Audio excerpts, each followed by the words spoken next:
আসসালামু আলাইকুম। কেমন আছেন সবাই? আমি আল্লাহর রহমতে ভালো আছি।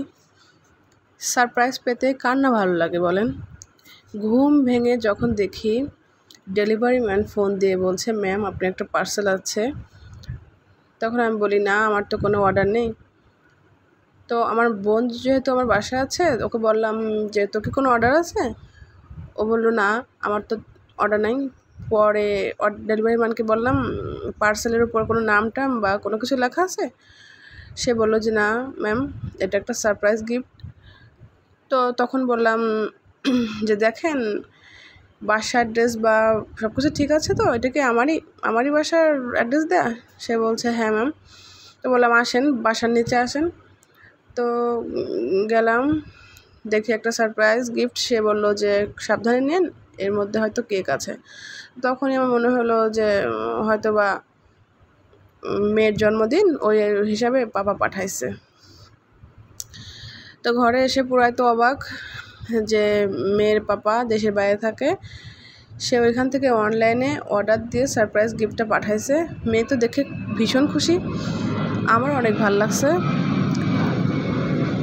যদিও মেয়ের গিফট, তারপরও আমার মাধ্যম দিয়ে আসছে, এটাতেই অনেক ভালো লাগছে। যাই হোক, মেয়ে দেখে ভীষণই খুশি। মেয়ের জন্মদিন উপলক্ষে ঘরোয়া কিছু আয়োজন করলাম, নুডলস আর সেমাই নিজে হাতেই করলাম।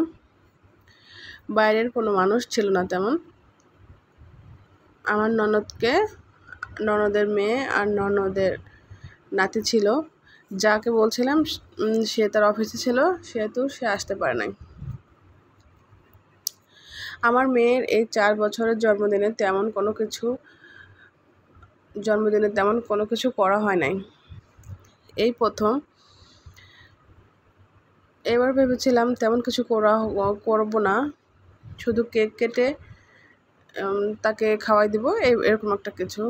কিন্তু সে এইটুকুনো করাতে অনেক খুশি হয়েছে সে। মাশাল্লাহ, দেখুন আমার পরীটা, মাশাল্লাহ কি সুন্দর লাগছে। সবাই মাশাল্লাহ বলবেন প্লিজ। এই তো একটু ছবি টবি করা হচ্ছে। এই তো আমার ননদের নাতি সাইফান।